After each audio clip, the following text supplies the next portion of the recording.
Hi, I'm Emily of British Girl Bakes, and I'm going to show you how to decorate a cake with a gold drip.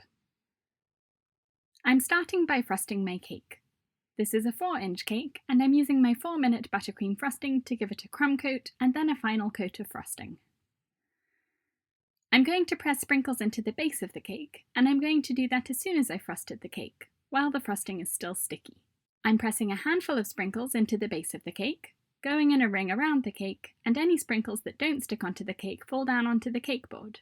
So then I can go around again and use my offset spatula to press those sprinkles into the sides of the cake as well, pushing firmly enough so that they stick, but being gentle so I don't damage the sticky frosting. Then I'm going to chill the cake to set the frosting, putting it in the fridge for about 30 minutes, or you can put it in the freezer for 15 minutes. Meanwhile, I'm preparing my drip. You can use semi-sweet or white chocolate for this, but I recommend using a higher ratio than you would usually use. So for this white chocolate drip, I'm using 4 parts of white chocolate to 1 part of cream, so it's stiffer than I would normally use.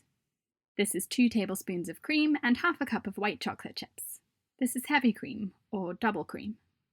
I've heated the cream in a pan on the stove until little bubbles form around the edges, and then poured the cream over my white chocolate, leaving it to sit for 5 minutes before stirring it to make my ganache. You can use the drip just like this, or you can add gel food colouring to make it a golden tone, so that the gold colour you'll apply will make it an even stronger gold colour. I'm using a drop of brown, and this drop was a bit too much, so my ganache is quite dark, but it's okay, it will work. Ideally, I would have added a drop of yellow and a tiny bit of brown, maybe adding it with a toothpick instead of adding a full drop. I'm testing the consistency of the ganache on the side of my bowl, and I like the way it drips. So now I'm going to apply it to my chilled cake.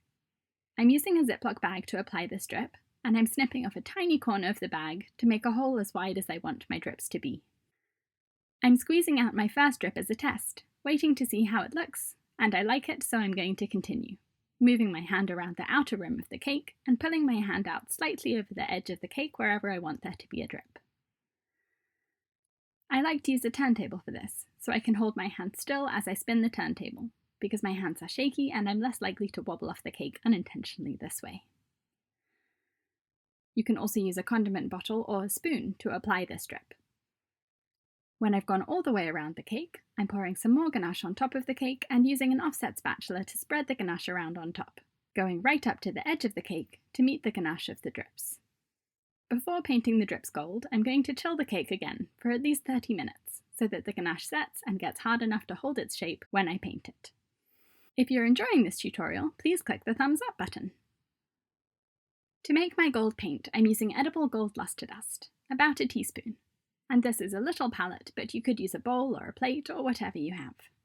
I'm going to add vodka, but you can also use any clear alcohol or lemon extract. You only need a tiny bit, so it's a good idea to pour it into the bottle cap before adding it a few drops at a time to the gold powder. You want it to be a thin paste rather than a liquid, because if it's too liquid, you won't get good coverage on your drips. It's best to start small and add your liquid bit by bit until you get the right consistency. This is perfect here. When I poke it with my paintbrush, it moves around, but it's still holding its shape, leaving little peaks of texture behind when I lift my paintbrush. My cake is chilled and I'm ready to paint the drip gold. I'm starting with the middle of the drips and then going back to cover the sides of the drips, being careful not to touch the frosting on the cake.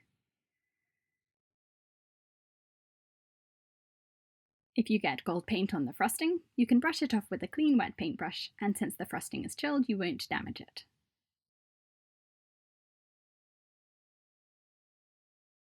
You'll probably notice as you paint that the paint is getting thicker, and it's because alcohol evaporates quickly when it's warm, so your paint will become less liquid, so you can add another drop of alcohol whenever you need to.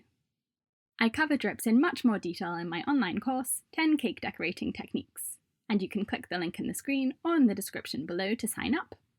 I like to tint the ganache a yellowy brown before painting it gold, because if you paint it thinly in an area, or miss a spot, it's not as obvious if the visible ganache is brown as if it were bright white.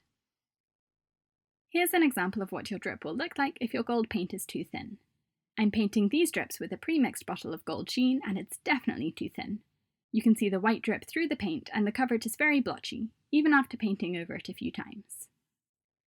If you use a pre-mixed gold paint, check the consistency before you start, and add some gold lustre dust to thicken it if it's too liquid. When you finish the drips around the sides of the cake, if you've covered the top of the cake with ganache, you can paint that now too. This is what it looks like when the gold paint is too thick. It leaves very obvious textured streaks behind. When it's too liquid, it looks like this. It doesn't cover the ganache properly, it's not an opaque gold, but more of a shimmer instead.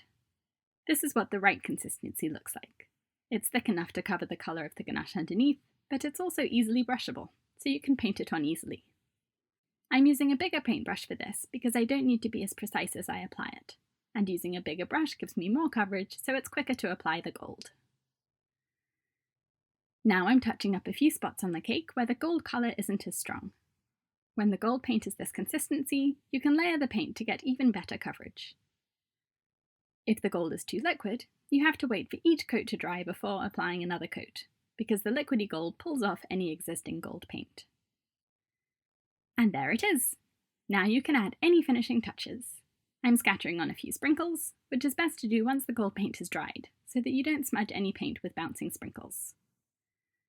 So here, where sprinkles have rolled and damaged the gold coverage, I'm moving the sprinkles and then touching up with some more gold paint.